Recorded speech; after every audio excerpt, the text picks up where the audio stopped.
Hello, hello, hello. Coming to you live on this wonderful Friday. Want to make sure that I am coming through okay. Just checking the platforms. There I am. Oh, that's funny. Why is that like that? I think I'm coming. Oh, there we go. We don't want to hear my voice, do we? No, we don't. Hello. Okay. Happy Friday, everyone. I am going to start this burning questions live with a pop quiz. Okay. And I'm sure it's a pretty easy pop quiz. So, for those out there that are listening, why don't you tell me if you know the best natural way to get vitamin D? Go ahead and pop it in the comments now and let me know what you think the best natural way to get vitamin D is. And again, just making sure that everyone can hear me. Actually, let me go. Yes, I've got the right microphone, I've got the right camera. So if you're tuning in live, let me know in the comments what you think the best natural way to get vitamin D is. Now, for those of you who guessed it or guessed it in their mind but didn't pop it in the comments, if you guessed sun, you were absolutely right. Sunshine is the best way to get vitamin D. But let's just be honest. It's the middle of winter, and some of us live in areas like myself where we get very little sunlight. But you know what the funny thing is today? It's beautiful and sunny here in Seattle, and there is actually not a cloud in the sky. So it's very strange that I'm doing this live today when it's beautiful weather. It can be really hard sometimes to get the necessary amounts of vitamin D from the sun. And in that case, supplementation can be really, really effective. But there's also a dark side to supplementing with vitamin D. And that's what I wanted to share with you today. So if you're currently taking vitamin D and have ever wondered about if it might be helpful for your child with ADHD, stick around because I'm going to be sharing some really, really important information about vitamin D today because not all are created equal. And some of them do have a dark side, and that's what I'm going to share with you today. Now, before we dive in, I want to introduce myself. My name is Dana. I'm a board certified holistic health and nutrition practitioner, and I specialize in kids with ADHD and help families all across the USA learn how to naturally reduce those ADHD symptoms. But I am also a mum of a child with ADHD, so I get it. Totally get it. And I know how hard it can be and how overwhelming all of the information out there can be. So, not knowing which supplement is going to work, which therapy is going to help, and what's just a waste of time. And let's just be honest here, there's a lot of things that are a waste of time.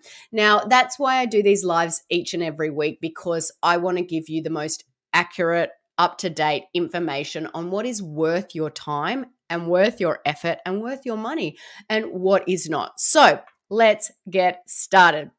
Now, one thing to keep in mind, as I always say, there's no one size fits all approach when it comes to supplementation. Ideally, supplementation should be tailored to each person, in order to address what's going on in their individual body. Some children are helped by supplements that are targeting certain minerals and vitamins, but other children might see absolutely no effect or no change, or sometimes even worse, they see negative effects. So I don't want you to waste a bunch of money on supplements that aren't tailored towards your child.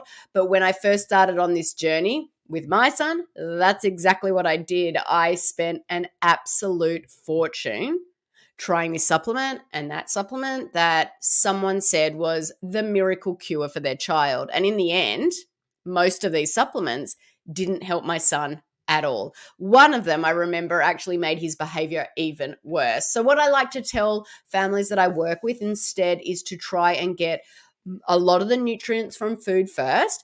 And, food is our first medicine. Seriously, we go there first. We improve the state of the gut. We do other tactics that don't just rely on diet to reduce the inflammation in the body, improve the state of the gut-brain connection. Now, our children should be getting most of their nutrients, what they need, through that eating a well-balanced diet that is designed to maintain healthy levels of key nutrients and really foster emotional regulation and brain development. So if you're just beginning the healing journey, my recommendation for you is to check out my 15-minute masterclass where I really talk about the things that are going to reduce inflammation in the body, because the key to all of this is reduce that inflammation so our kiddos can thrive. Now, when you start doing that, I will also suggest supplementation. Now, a lot of the time we do functional lab testing to see what the child's body is deficient in and what we need to target. It makes no sense to give a supplement without trying to determine if the body actually needs it. So hopefully this makes sense so far. I just want to make sure that I am going through. I'm just really trying to do this new platform, and it's really, really hard to know if it's working or not. So just give me a yes or no in the comments just to let me know if this is making sense so far. And if not, I can answer your questions for you. Now, that being said, there are a really good few supplements that is good for just about everyone, and vitamin D is one of those. And deficiency in vitamin D, which is an essential vitamin, is common among children and adults with ADHD. And there are several studies that show the proportion of children with a vitamin D deficiency and ADHD diagnosis is significantly larger than that of children without the diagnosis. There are also other studies that suggest vitamin D plays a critical role in proper functioning of the central nervous system and mental health. Okay, so it is a superstar. Now, as a result, supplementation with vitamin D is a common strategy used by many practitioners and families alike, and it's one I recommend often to families of children with ADHD that I work with. Now, a vitamin D supplement can work wonders to support children with ADHD and anxiety, especially when it's taken with a supplement of omega-3 fatty acids. And it's called the sunshine vitamin because it's comes from the sun. It's one that our bodies produce in the skin as a result of exposure to sunlight. But many people have insufficient levels because they live in places where sunlight is limited in the winter, Seattle, or because they have limited sun exposure during the day of being inside and things like that. People with darker skin also tend to have lower blood levels of vitamin D because of the pigment, melanin. It acts like a shade, reducing production of vitamin D. And likewise, the overuse of sunscreen can also block the skin's vitamin D receptors, leading to the same outcome. Now, to add to this, only a few foods are naturally abundant in this fat-soluble vitamin. So getting enough through food alone can definitely be a challenge. Now, examples of food include things like sardines, cod liver, beef liver, eggs, mushrooms, and caviar. But let's be honest here, people. Let's face it, kids aren't crazy about being served a mushroom and caviar omelette with a side of beef liver and a chaser of cod liver oil. I would love to hear from those out there if their kids would love that mix. Hi, Janelle. Thanks for tuning in. Now, all of this can lead to a deficiency in vitamin D and result in many symptoms, including ADHD symptoms. So, supplementation to the rescue. And the way that this vitamin affects kids with ADHD specifically is it is necessary for neurodevelopment and for production of dopamine. And dopamine is our happy, feel-good neurotransmitter that plays an important role in how we feel pleasure, how we think, plan, focus, and find things interesting. I mean, sounds like, things that kids with ADHD struggle with. Now, there are a few things to keep in mind with supplementation of vitamin D. First of all, proper research and understanding of the different forms of vitamin D and how exactly each of them works is often missing when families begin taking a supplement protocol. Also, practitioners and online experts don't always provide specific product recommendations and dosage guidance. So the aisles at the grocery stores and drugstores are lined with so many different options. And, a lot of the time we're left confused as to which one to pick and how much to take. Another thing to keep in mind is, and it's often missed with supplementing with vitamin D. There is really a really important thing that's often missed. Neurodevelopment isn't the only function of vitamin D. Okay, so this is the dark side of vitamin D. It is also used by the body in many other ways, including building and maintaining strong bones. Okay. The bone building cells are stimulated by vitamin D, but in order for those cells to be converted into actual bone, they need something called vitamin K2 as well. So when people supplement with vitamin D without the necessary K2, the body will use up all the available K2 in the body in response to building the bone and to those bone building cells being stimulated by the vitamin D, which can actually lead to a deficiency of K2.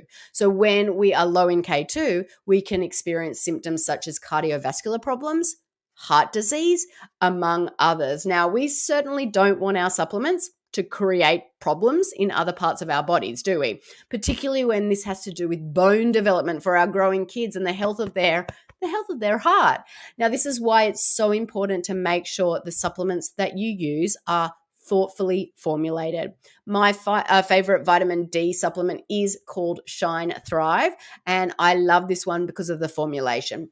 It contains vitamin D3 along with vitamins K1 and K2 to ensure our kiddos not only get the benefit of these vitamins, but also prevent a whole host of other issues resulting from improper supplementation. I'm going to include a link to this in the comments after the video ends. But if you've got any questions about anything that I've said so far, go ahead and pop them in the comments if you do. Now, again, even though I think vitamin D can be beneficial for most people, I still recommend that you do that alongside getting out into the sunshine, getting your diet right, reducing inflammation in the body and the brain as well, and then, bringing in those really critical supplementation. Another option I want to share with you is functional lab testing. Many of the families I work with want a more targeted approach to healing the underlying stresses in their child's body. They don't want to just add supplements, waste money, see if they work, don't work, all of that sort of stuff that their child may or may not need. So they start by doing functional lab testing, and then we can get the results back and see what actually is driving a lot of the symptoms, and we can target our supplementation to fit them specifically. Now, I'm not going to go into a ton of detail about that right now. I want to keep this live as short as possible, but I'm happy to talk with you about this more over PM. Just drop me a note in the comments and we can chat privately about that more. I'll also pop a link to a video I did on lab testing for you to check out. But I hope that answers your questions today. And remember, check back on this post in a few minutes and I'll pop those links with more explanation in the comments. I hope you all have a wonderful, sunny weekend, and I will talk